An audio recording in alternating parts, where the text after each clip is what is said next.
My son told me he was taking me for a routine checkup. Instead, he drove me to a nursing home in my own car, handed me a bag he and his wife had packed for me, and took my house keys.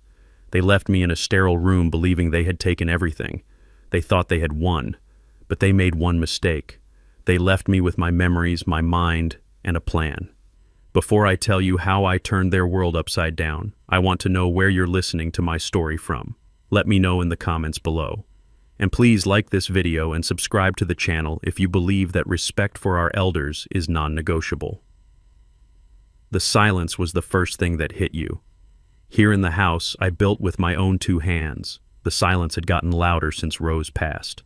It was a Tuesday morning. The Atlanta sun was trying its best to cut through the morning haze, casting long shadows across the kitchen floor. I sat at our little oak table, my hand resting on the back of her empty chair. The wood was still smooth, just like she liked it. For 2 years I had sat like this, drinking my coffee and talking to her as if she were still right there, about to tell me to stop worrying so much. The smell of sawdust and old memories clung to the air in this house, a perfume only I could appreciate. Then the phone rang, its shrill sound slicing through the peace. It was my son Jamal. His voice was different these days. It had a certain polish to it, a smooth corporate tone that didn't sound like the boy I'd taught how to ride a bike in the driveway right outside this window. It sounded like his wife Tiffany. "Hey Dad, just checking in. You doing okay?" The question was a formality, a box to be ticked. I told him I was fine, that the azaleas were about to bloom. I tried to talk about things that mattered, things with roots, but he was always in a hurry. He pivoted the way a salesman does when he's about to make his pitch. "So Dad, Tiffany and I were talking. We're a little worried about you in that big house, all those stairs. It's a lot for one person to handle." I gripped the phone tighter. It wasn't the first time he'd said this. The words were always coded in concern, but they felt sharp underneath.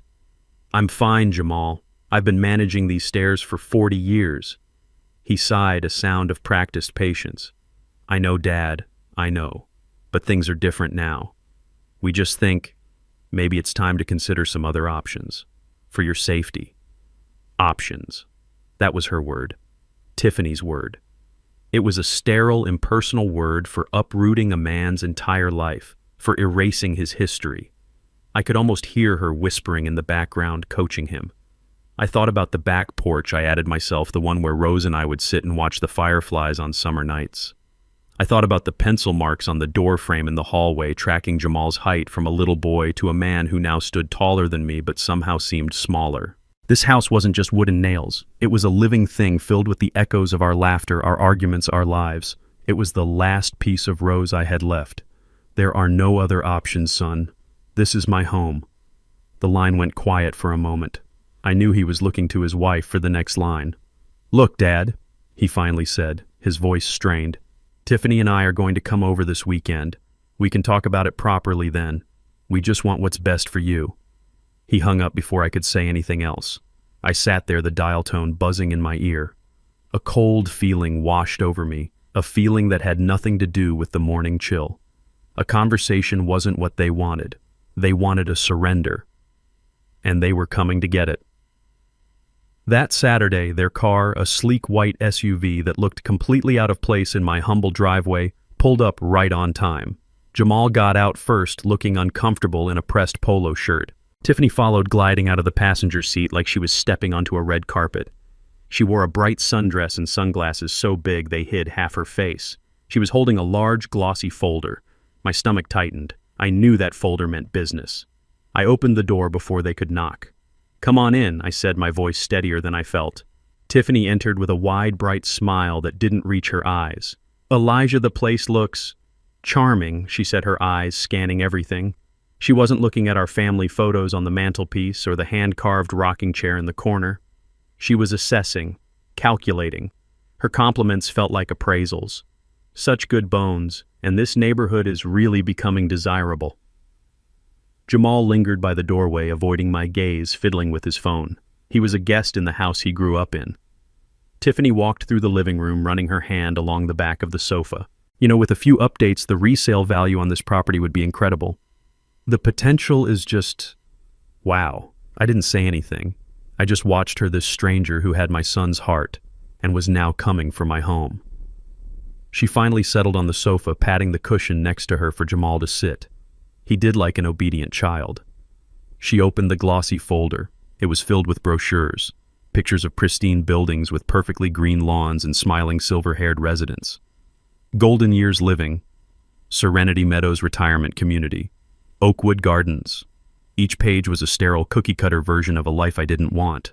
We did some research, Tiffany said, her voice bright and cheerful. These places are amazing. They have activities, nursing staff, on-site prepared meals. You wouldn't have to worry about a thing, Dad. Jamal nodded along, finally looking at me. It would give us peace of mind, Dad, knowing you're safe and being looked after. The anger that had been simmering inside me began to boil. I looked at my son, at the man he had become. I saw a stranger wearing his face. Peace of mind for who Jamal. For you, I stood up my legs feeling stronger than they had all morning. I am safe. I am being looked after. By myself. Just like I have for 75 years. I pointed to the brochures. I don't want your activities or your prepared meals. I want my home. The home your mother and I built. The home you said you never wanted to leave. For a second, a flicker of something, maybe shame, crossed Jamal's face. But it was gone as quickly as it came. Tiffany stepped in, her sweet tone becoming firm like steel wrapped in velvet. She didn't look at Jamal. She looked directly at me. We're only thinking of you, Elijah, she said. The sound of my first name from her lips was a deliberate sting. It was a reminder that she saw me not as a father figure, but as a problem to be managed. An obstacle. You've done so much for everyone your whole life. It's time to let someone else take care of things. Sometimes we need other people to decide what's best for us. The sheer audacity of that statement took my breath away. Decide for me. In my own home. That's when I remembered a conversation I had with Rose years ago, not long after Jamal and Tiffany got married. We were sitting on the back porch watching the sun go down. Be careful with that one, Eli, Rose had said, her voice soft but serious. She's got eyes that are always measuring. She looks at our house, not at our son. I had told her not to worry, that Jamal was happy. How wrong I had been. Rose had seen it from the very beginning. I looked at the two of them on my sofa, a united front against me. I knew then that this was not a discussion. It was a declaration of war. The answer is no, I said, my voice low and final. This conversation is over. You need to leave. Jamal looked stunned, but Tiffany's smile never wavered. She slowly closed the folder, a picture of perfect composure. She stood up, smoothing down her dress. Okay, she said, her voice light and airy. We understand. You need time to think. They walked to the door. Jamal paused, turned back to me, his face a mess of confusion and guilt. He opened his mouth to say something, but Tiffany put a hand on his arm. Let's go, honey. As she walked out the door, she glanced back over her shoulder at me, and her smile was gone. In its place was a look of cold, calculating resolve. That's all right, she said, her voice barely a whisper, but it carried across the room like a gunshot. There are other ways. Then they were gone. I stood there in the deafening silence of my home, the brochures still sitting on the coffee table like a threat. I knew this wasn't the end. This was just the beginning.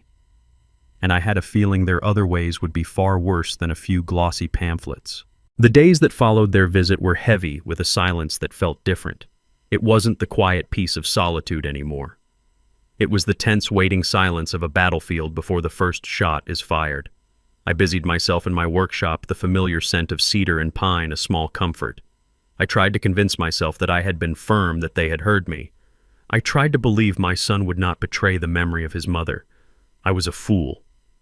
On Wednesday, the phone rang. It was Jamal, and his voice was thick with an apology I wanted so desperately to believe. Dad, I am so sorry, he began. Tiffany and we were completely out of line. We overstepped. It's just, we worry. You know, I listened. My heart caught between caution and a father's hope. I was just trying to show you that we cared, and it came out all wrong, he continued, his tone dripping with sincerity. To make it up to you, I want to take you out. Tiffany found this great new clinic over in Buckhead. Top-of-the-line doctors. I'd feel so much better if we could just get you a full proper checkup. My treat. Please, Dad, let me do this right. The hook was perfectly baited. It wasn't about the house, it was about my health. It was an act of love and olive branch.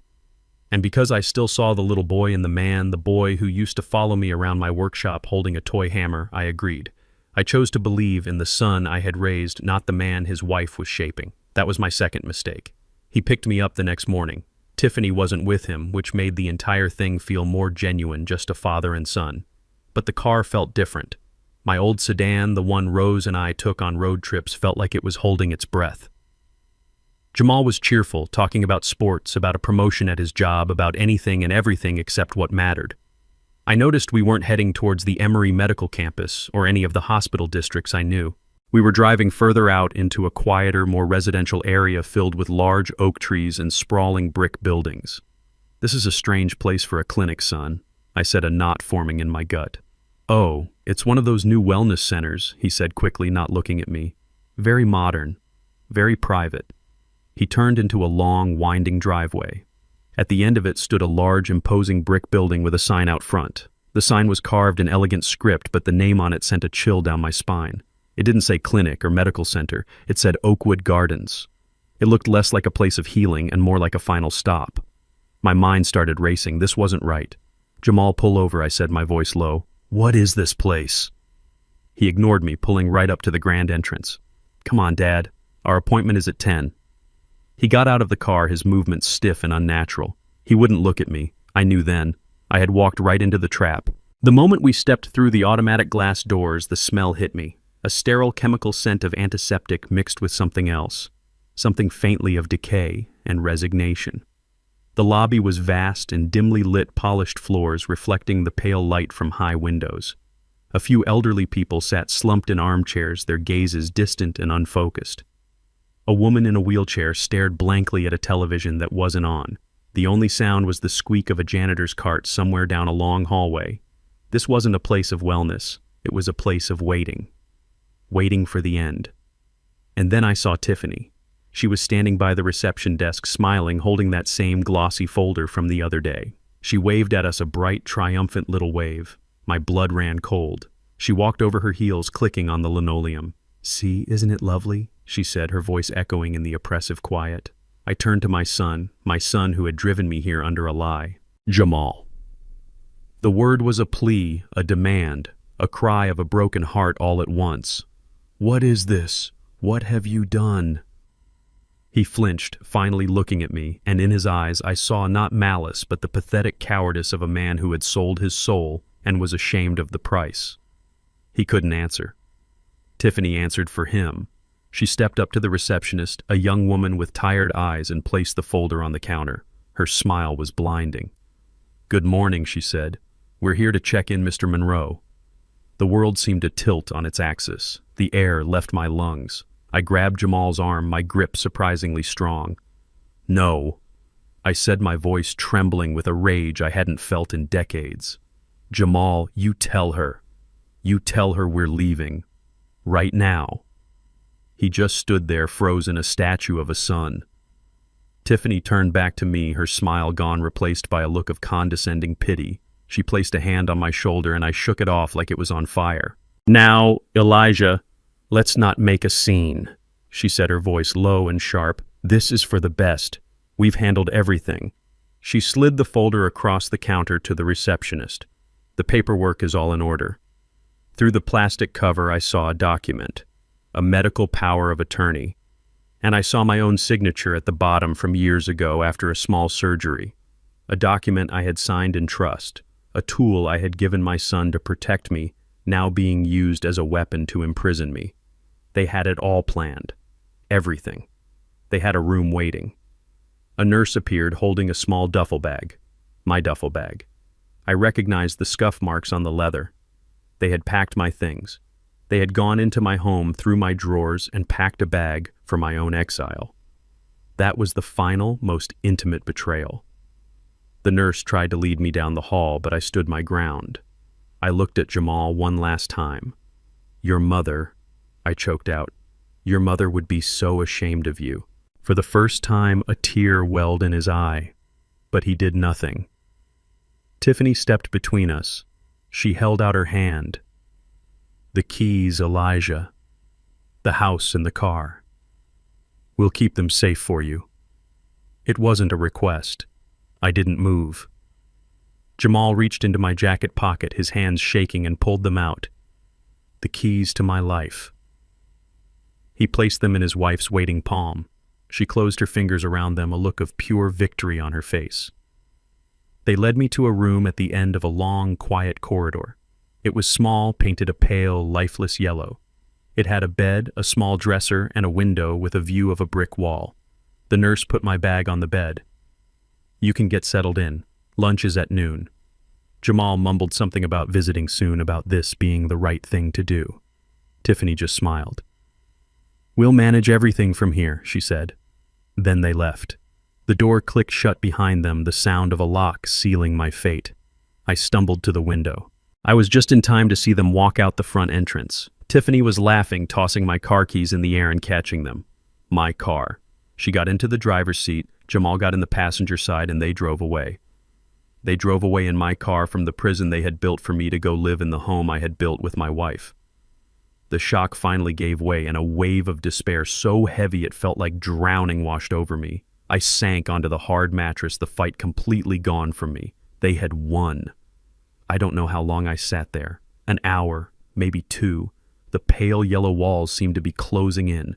This was it. This was how my story was going to end. A proud man, a carpenter, a husband, a father, reduced to a resident in room 2B waiting for lunch.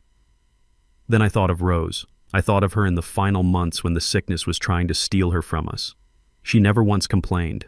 She never once gave in to despair. I remembered her grabbing my hand one night, her grip weak, but her eyes fierce. "Straighten your back, Eli," she'd whispered. "A Monroe man doesn't bow his head. You fight. You always fight." Her voice was as clear in my head as if she were sitting right next to me, and something inside me shifted. The despair didn't just disappear. It burned away, leaving behind something hard and cold and clear. Rage.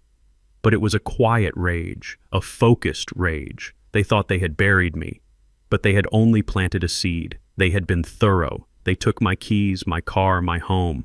They had the power of attorney. They left me in a place where they controlled the visitors, the calls, the schedule. They thought they had stripped me of all my power. But they had overlooked 2 things. They had left me my mind, which was sharper than they could ever imagine. And in their haste, in their arrogance, they had forgotten about the small, simple object in my pocket. My cell phone. They had taken the keys to my house, but they had left me the key to their complete and utter destruction. It was right there, buzzing silently in the palm of my hand. The game wasn't over. It had just begun. The door clicked shut, the sound echoing in the small room like the closing of a coffin lid. I stumbled to the window, my hands pressed against the cool glass. I was just in time to see them walk out the front entrance. Tiffany was laughing a bright, ugly sound. She tossed my car keys in the air and caught them with a flourish. My car.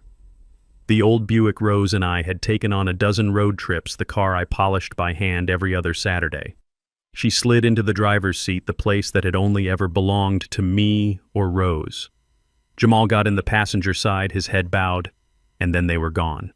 They drove away in my car from the prison they had built for me to go live in the home I had built with my wife. The shock finally gave way, and a wave of despair so heavy it felt like drowning washed over me. I sank onto the hard mattress, the springs groaning in protest. The fight was completely gone. The pale yellow walls seemed to be closing in the air, thick with the smell of bleach and surrender. This was it. This was how my story was going to end. A proud man, a carpenter, a husband, a father, reduced to a resident in room 2B waiting for lunch. I buried my face in my hands, the rough texture of my palms, a stark reminder of a life of work and purpose that now felt 1,000,000 miles away. They had won. I don't know how long I sat there. An hour, maybe 2. Time had lost its meaning. The sun began to set, painting the brick wall outside my window in shades of orange and red, the colors of a dying fire. And then I thought of Rose. I thought of her in the final months when the sickness was trying to steal her from us. She never once complained. She never once gave in to despair. I remembered her grabbing my hand one night, her grip surprisingly strong, her eyes fierce in her tired face. "Straighten your back, Eli," she'd whispered, her voice raspy but firm. "A Monroe man doesn't bow his head. You fight. You always fight."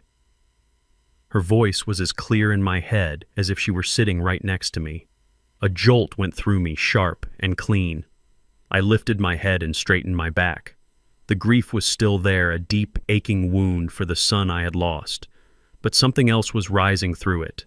The despair didn't just disappear. It burned away, leaving behind something hard and cold and clear.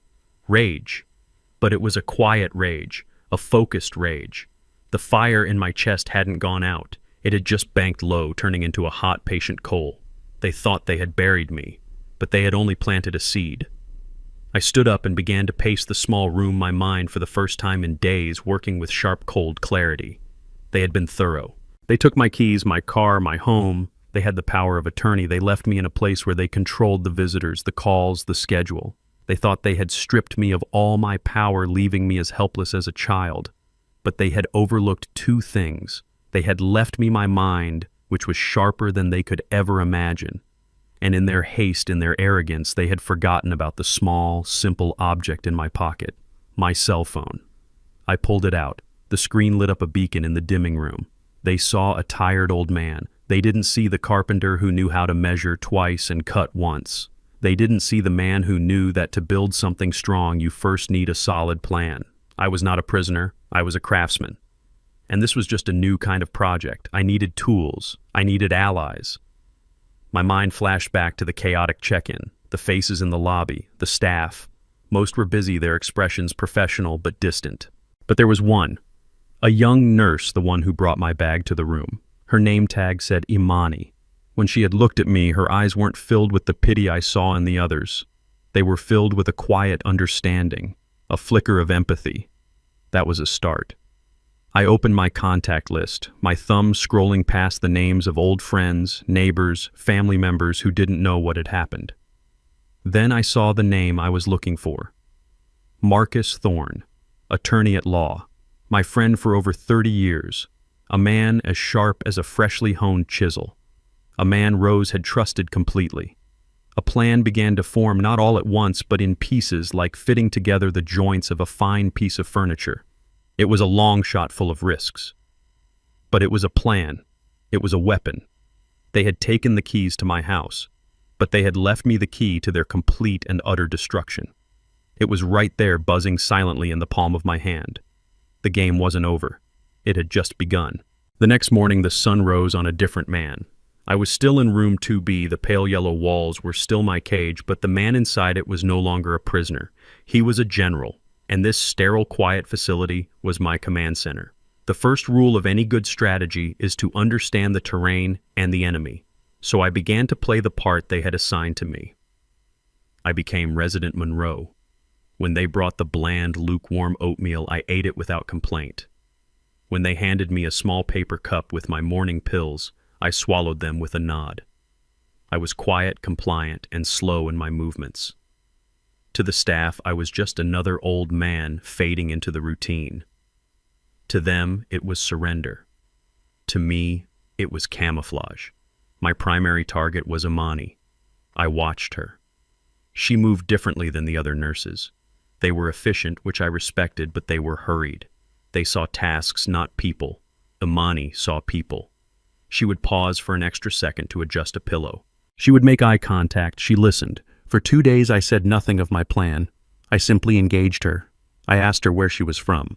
I told her about my workshop, about the smell of fresh-cut cedar. One afternoon, as she was checking my blood pressure, I told her about the rocking chair I'd made for Rose when she was pregnant with Jamal. I described how I'd carved her initials RM into the wood right under the armrest. A man's hands should build things that last longer than he does, I told her. She smiled a genuine warm smile. My granddaddy used to say things like that, she said. He was a bricklayer. I had found my opening. The next day, I waited until she was on her rounds and the hallway was quiet. Imani, I said, my voice low. Can I speak with you for a moment, in private? She looked around, then stepped into my room, leaving the door slightly ajar. I didn't waste time. I told her everything. The lie about the checkup, the stolen keys, the power of attorney, the house. I kept my voice even, laying out the facts like I was explaining a blueprint. I saw the understanding dawn in her eyes, followed by a wave of anger on my behalf. That's just awful, Mr. Monroe, she whispered. I knew something wasn't right. That's when I played my card. I need to make a phone call, I said. A private one. To my lawyer. But I can't risk anyone overhearing me. I need 5 minutes. That's all. I just need you to make sure no one comes in. The warmth in her eyes was replaced by conflict. She wrung her hands. Mr. Monroe, I can't. If my supervisor finds out, I could lose my job. I understood. I was asking her to risk her livelihood for a man she barely knew. I looked her straight in the eye. I know what I'm asking, but I am telling you as God is my witness, they are trying to steal my life from me. That house is all I have left of my wife. I can't let them take it. I saw her wrestle with the decision. Her gaze drifted around my small, impersonal room. My own granddaddy, she said softly. He built his house from the ground up just like you. He would have hated a place like this. He would have said it had no soul. She took a deep breath. Okay, she said. 5 minutes. I'll stand in the doorway. If anyone comes, I'll tell them you're resting. My heart hammered against my ribs, not with fear, but with adrenaline. This was it, the first shot. I pulled out my phone and quickly scrolled to the letter M, Marcus Thorne. I pressed the call button. He answered on the second ring, his voice as crisp and no-nonsense as ever. Thorne. Marcus. It's me. Elijah. There was a brief pause. Elijah. Where are you? I tried calling your house. Marcus, listen to me. I said, my voice urgent and low. I'm in serious trouble. Jamal and his wife, they've put me in a nursing home. Oakwood Gardens. They lied to me. They have some kind of medical power of attorney and they've taken my house. I heard the sharp intake of breath on the other end of the line. Marcus didn't ask 100 questions. He was a professional. He got it. Don't say anything else over the phone, he said, his voice now cold as steel. I'll be there tomorrow at 10 a.m. As your legal counsel, they can't deny me access. Sit tight, Elijah. Don't talk to them. Don't sign anything. We're going to fix this. He hung up. I let out a breath I didn't realize I'd been holding. Hope. It was a powerful thing. Imani gave me a small nervous nod from the doorway and then continued on her rounds. The first piece was in place. Later that evening, as if on cue, my phone rang. It was Jamal. I let it ring a few times, then answered, pitching my voice to sound weak, tired. Hello, Dad, it's me. Just calling to see how you are. Are you settling in okay? His voice was full of that fake, cheerful concern. It was like listening to a bad actor. It's fine, son, I said, putting a slight quaver in my voice. The food is, well, it's a roof over my head. That's the spirit, Dad, he said, relieved that I wasn't fighting. You'll get used to it. Tiffany and I will come visit in a week or so once you're all settled. We're just so busy getting the house in order. I could hear the smile in his voice as he said, the house. I closed my eyes.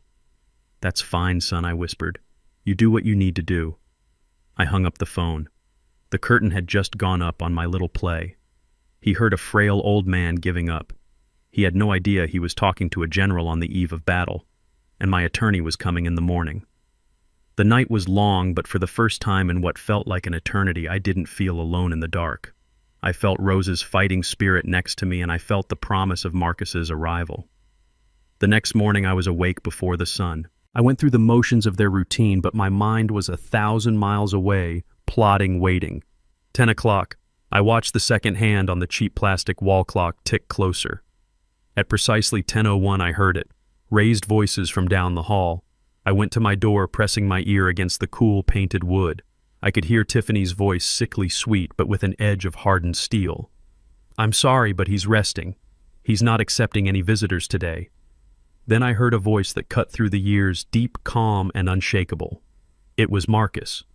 Ma'am, he said, and I could picture him standing there tall and unmovable in his tailored suit.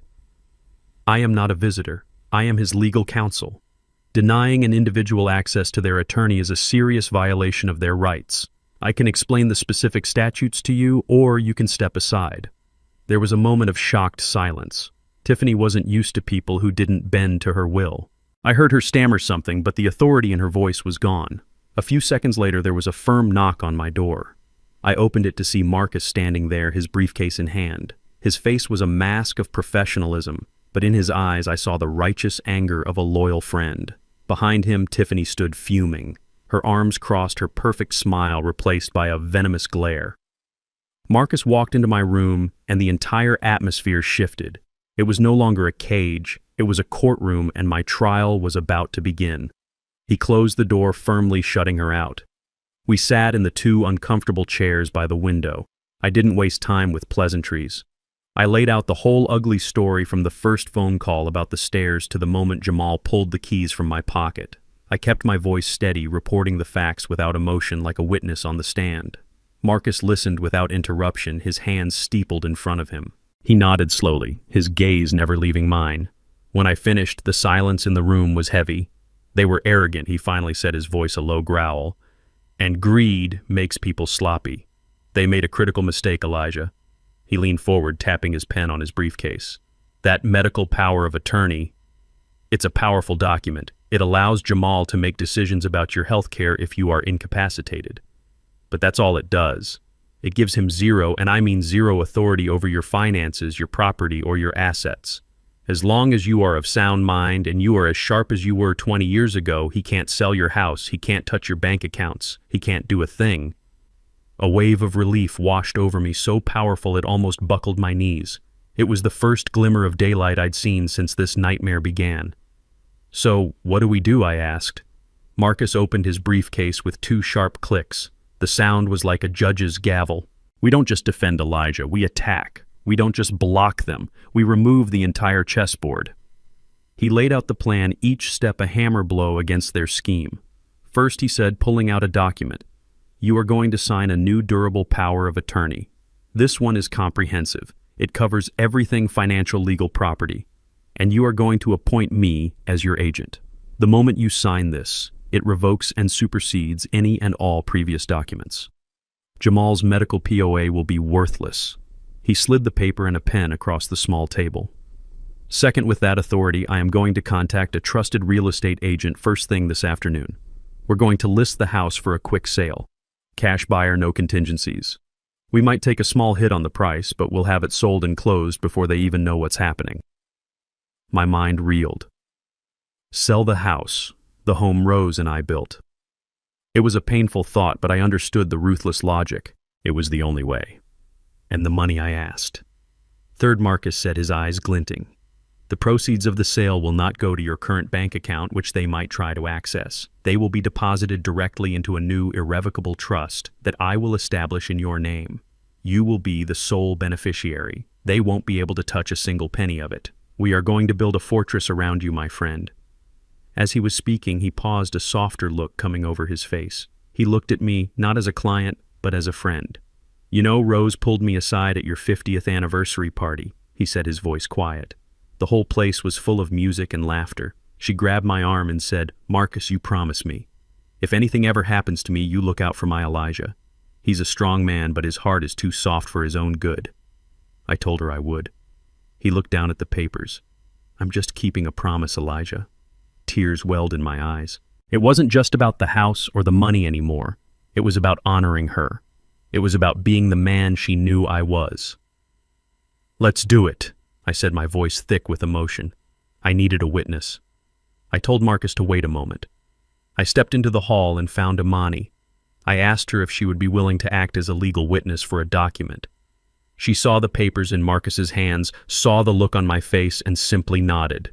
She came in, signed the witness line on the document with a steady hand, and then left with a quiet, "Good luck, Mr. Monroe." I took the pen. My hand was shaking, not from age, but from the weight of the moment. I signed my name, Elijah Monroe. The signature was firm, clear. It was the signature of a man taking back his life.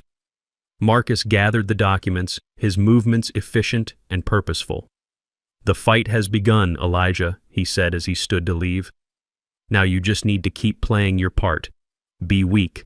Be confused. Let them think they have you right where they want you. He shook my hand, his grip firm and reassuring, and then he was gone. I walked back to the window, watching him cross the manicured lawn, a soldier leaving base with his orders. For the first time in what felt like a lifetime, I felt the warmth of hope spread through my chest. That evening I lay on my bed, feeling the exhaustion of the day. I picked up my phone, my fingers idly scrolling. I found Tiffany's social media page. It was public. And there it was. A new post from just an hour ago. It was a picture of her and Jamal standing on the front porch of my house. My home. They were smiling, holding a glass of wine, the setting sun glinting behind them. The caption read, "Making this beautiful house our forever home. So excited for our new beginning. Shad blessed." I looked at their smiling, triumphant faces. They were celebrating on stolen ground, completely oblivious that the ground was about to crumble right out from under them. I smiled. A true, genuine smile. Let them post their pictures. The eviction notice was already on its way. The 2 weeks that followed were a masterclass in patience. I became the model resident of Oakwood Gardens. I was a ghost in the hallways, a quiet old man who kept to himself. I ate what they gave me. I slept when they told me, and I spoke only when spoken to. To my son and his wife, my silence was the sound of defeat. They believed they had broken me. In reality, I was a coiled spring, and every passing day the tension grew tighter. While I was playing the part of a man fading away, Marcus was a whirlwind of focused activity on the outside. Our phone calls were brief coded updates, my secret lifeline to the war being waged on my behalf. One afternoon he called. "Elijah," he said, his voice low. "We have an offer. A young family, 2 kids. They lost out on 3 other houses in the neighborhood. They're eager. It's a cash offer, which means we can close in days, not weeks. It's about 10% under what we could get if we waited, but it's clean and it's fast." I looked around my little yellow room. I thought of a young family's laughter echoing in the halls where Rose and I had grown old together. It felt right. A family, I said. Rose would have liked that. "Take it, Marcus. Sell my home." While Marcus was dismantling their future, Jamal called with updates on how he was dismantling my past. He'd call while he was at the house, his voice echoing slightly. "Hey, Dad, we're making great progress here," he'd say, his tone full of false enthusiasm. "We had to get a dumpster for all the old stuff in the attic. You and Mom sure kept a lot of junk." Junk. He called her treasured photo albums junk. Her collection of antique gardening books. The cedar chest I built for her on our first anniversary filled with the linens she had embroidered by hand. A cold, quiet fury settled deep in my bones. But on the phone my voice was a weak whisper. "Oh, okay, son, if you think it's for the best." His relief was palpable. He was so eager to believe his own lies, to believe that I was consenting to the erasure of my own life. He had no idea that every box he threw away was just another nail in his own coffin. He was so busy clearing out the house he didn't notice the inspector and the appraiser who came and went quietly one Tuesday afternoon. He was so proud of the new coat of paint he was putting on the porch he didn't see the real estate agent showing the property to the young family on Thursday morning while he and Tiffany were at work. The final pieces of the plan moved with breathtaking speed. Marcus called on a Friday. "It's done, Elijah. The papers are signed. The house is no longer in your name. The funds have been wired directly into the new trust account. They are secure. We are ready for the final move. Just give me the word." I felt a sense of profound, calm finality. The anchor to my past was gone, but in its place I felt the freedom of a ship that had just cut its lines, ready to sail into a new dawn. All I needed was the perfect moment to strike. Tiffany, in her infinite arrogance, handed it to me on a silver platter. She called that evening, her voice like honey mixed with poison. "Elijah, sweetie," she cooed. "Just wanted to let you know Jamal and I are having a little housewarming party tomorrow night. Just a few friends over to celebrate our new home." I could hear the clinking of glasses in the background. They were already celebrating. "We know you're not really up for socializing," she continued, her condescension dripping from every word. "So you don't need to worry about coming, of course. It would be too much for you. You just rest up and get your strength back." The insult was so profound, so complete that I almost laughed. She was barring me from my own home, from a party celebrating its theft and framing it as an act of kindness. This was it, the peak of their hubris, the perfect stage for their downfall. I let out a long, weary sigh for her benefit. "Thank you for letting me know, Tiffany," I said, my voice a fragile whisper. "That's very thoughtful of you. I'll just rest here." "We knew you'd understand," she chirped. "Talk to you next week." She hung up. I sat there in the silence of my room, the phone still in my hand, thoughtful of her. The word echoed in my mind. I looked out the window, not at the brick wall, but at the reflection of my own face in the darkening glass. The man looking back at me was not weak. He was not defeated. His eyes were clear, and they were shining with a cold, hard light. The performance was over. It was time for the curtain to rise on the final act. I calmly scrolled through my contacts and pressed the button to call Marcus. He answered immediately. "Marcus," I said, and my voice was no longer the weak whisper of a tired old man. It was strong. It was steady. It was the voice of a man who was about to reclaim his life. "It's time. They're having a party tomorrow night. They'll be there. All their friends will be there." I paused, savoring the moment. Let's give them a housewarming they will never forget. The way Marcus described it to me later, the party was in full swing. The sound of laughter and loud music spilled out onto the lawn of the house. Through the front windows you could see them all. Jamal playing the proud host, a role he had never earned. And Tiffany, the queen of the castle, holding court in the center of the living room, a glass of champagne in her hand. She was telling some story, her friends hanging on every word. They had even taken down Rose's watercolor paintings from the living room wall and replaced them with some cheap abstract art that looked like a paint can had exploded. They were so comfortable in their stolen kingdom, so certain of their victory. They had forgotten the one rule every good carpenter knows: a faulty foundation will always bring the house down. At exactly 8:15 the doorbell rang, a sharp, clear sound that cut through the music. Jamal, smiling, excused himself from a conversation. "Probably the Millers. They're always late," he said with a confident laugh. He swung the door open, his smile ready, a welcome on his lips. But the smile froze on his face. It melted away, replaced by a look of utter confusion. Standing on his front porch were not the Millers. It was Marcus Thorne, dressed in a dark suit, his face calm and unreadable. Next to him stood a young couple, a man and a woman holding hands, looking nervous but determined. And standing just behind them on either side of the walkway were two uniformed Atlanta police officers. The porch light cast long, somber shadows. It was not a party. It was a reckoning. Marcus Jamal stammered, his voice suddenly small. What the hell are you doing here?" Before Marcus could answer, Tiffany appeared at Jamal's shoulder, her smile still plastered on her face, though it faltered slightly when she saw the police. "Is there a problem here, Mr. Thorne?" she asked, her voice tight. Marcus's gaze was like ice. He looked past her directly at Jamal. "I'm here with my clients," he said, his voice level and clear, carrying over the sudden lull in the party music. He gestured to the young couple. "This is Mr. and Mrs. Smith. They're the new owners of this property." For a moment there was complete silence. Then Tiffany let out a short, sharp laugh. It was a brittle, ugly sound. "New owners? That's ridiculous. You must be confused. This is our house. Now, if you'll excuse us, we have guests." She tried to close the door. Marcus didn't move. He simply held up a hand, and from his inside jacket pocket, he produced a thick sheaf of papers. He held it up for them to see. "There is no confusion, ma'am," he said, his voice devoid of all emotion. "This is a notarized deed of sale filed with the Fulton County Clerk's office this afternoon at 4 p.m. The property was sold by its legal owner, Mr. Elijah Monroe, through his designated and legally appointed power of attorney. This is their house." He paused, letting the words sink in, each one a hammer blow.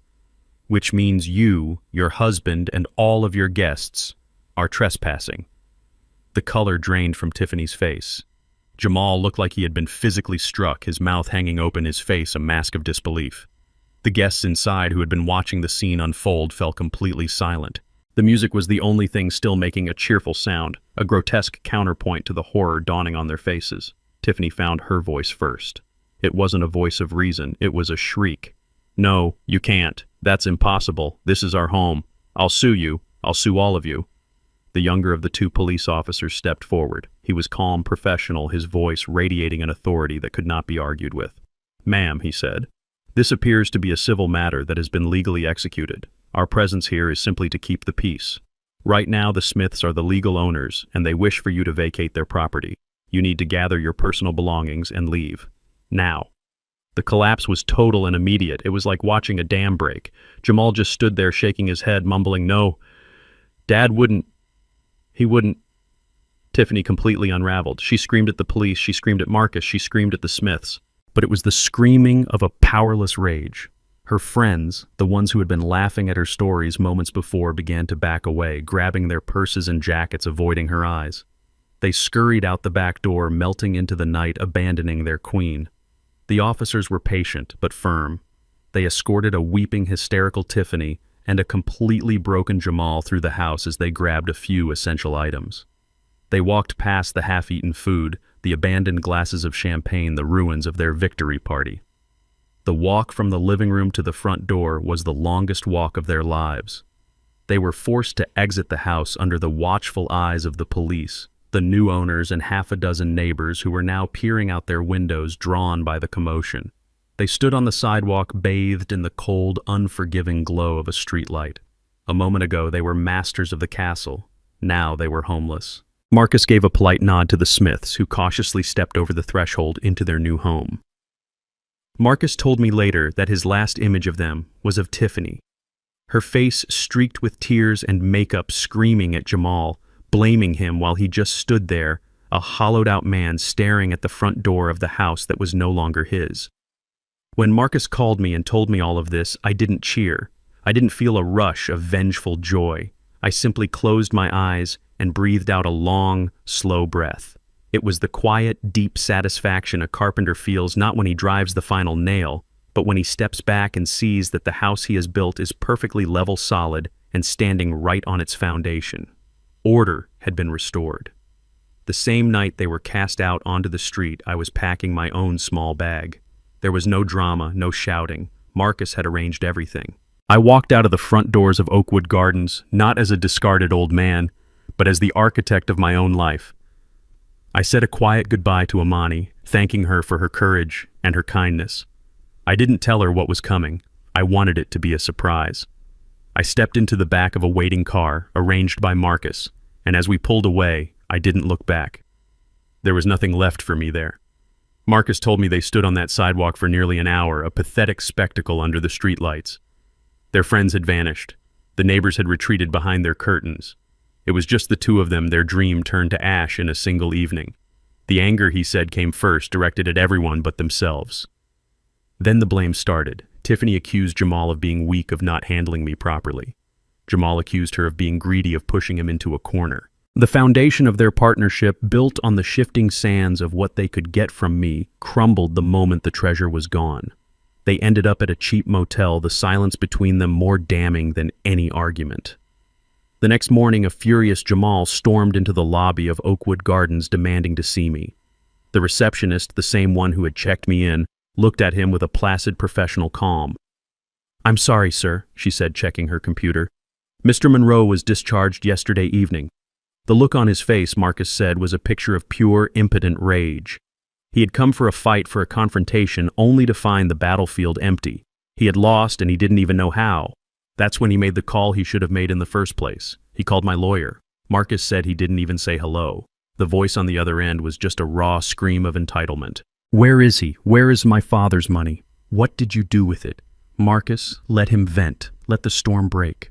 When there was finally a pause for breath, Marcus's voice was calm and precise, the voice of a man holding all the cards. "Jamal," he began, "nothing was stolen. Everything was executed legally, according to your father's explicit wishes as outlined in a legally binding power of attorney. Perhaps you should have taken the time to understand the law before you tried to misuse it." He let that sink in for a moment. "As for the proceeds from the sale of the house," Marcus continued, "your father decided that money could be used to build something more meaningful than a new kitchen for your wife. He has instructed me to establish the Rose Monroe Scholarship Fund." "The what?" Jamal stammered. "Your mother's legacy," Marcus said, his voice carrying the full weight of the words. "The fund will be administered by Spelman College here in Atlanta. It will provide a full 4-year scholarship to a deserving young African-American woman studying fine arts or craftsmanship. One student every single year, in perpetuity. Your mother, who loved art and believed in the power of this community, will now be responsible for building the futures of countless young women. That is where the money is, Jamal. It is being turned into a legacy." Marcus said there was a long, stunned silence on the other end of the line. Before Jamal could recover, Marcus delivered the next blow. "Regarding the Buick," he said matter-of-factly, "your father gifted it with a clear and legal title to a young nurse named Imani. He believes in rewarding kindness, a concept you might want to study." Finally, Jamal found his voice, a weak, desperate whisper. "And my dad? Where is he? Your father?" Marcus said, his voice firm, drawing a final, clear boundary, is safe, comfortable, and in a place of his own choosing. He has asked for his privacy to be respected. From this point forward, all communication will go through my office. Do you understand? Marcus didn't wait for an answer. He hung up. They had lost everything because they never understood what was truly valuable. They saw a house, an asset to be liquidated. I saw a legacy. They saw me as a burden to be managed. I saw myself as a man who still had something to build. This wasn't about revenge. Revenge is a fire that consumes everything and leaves you with ashes. This was about restoration. I didn't destroy their future. I simply refused to let them steal mine. Instead, I invested it. I invested it in the memory of my wife, in the future of my community, and in the simple, profound power of a single act of kindness. That is a return on investment they will never understand. My new life began not with a bang, but with the quiet scent of fresh coffee and sawdust. My apartment is smaller than the house, of course, but the light is better. A big window looks out over the Atlanta skyline, and in the morning the sun spills across the floorboards. I chose this place myself.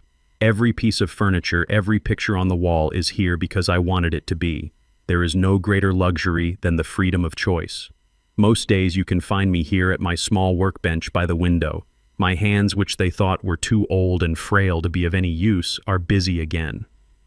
I am working on a small, intricate box carved from a piece of walnut I've had for years. It's a gift for someone I haven't met yet. On the table next to my tools, there is a letter. It's on thick, cream-colored paper. The handwriting is young and full of hope.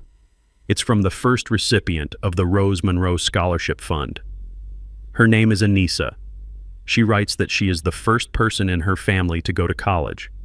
She writes about her dream of becoming an art teacher, of bringing beauty into the world. She writes that my wife's legacy has given her a chance she never thought she would have. I have read that letter a dozen times. Each time it reminds me that what I lost was just a building. What I built in its place is a future. I look at my hands covered in a fine layer of sawdust. I look at the letter, a promise fulfilled, and I look out the window at the bustling city, a world full of doors waiting to be opened. I am not lonely here. I am free. They took my house, but in doing so, they gave me back my life. A house is built with wood and nails, but a life must be built with dignity and respect. My wife Rose, she would have liked this. She would have loved this. Our true legacy was never in the walls we owned, but in the doors we could open for others. And I, at 75 years old, finally learned how to open that door for myself.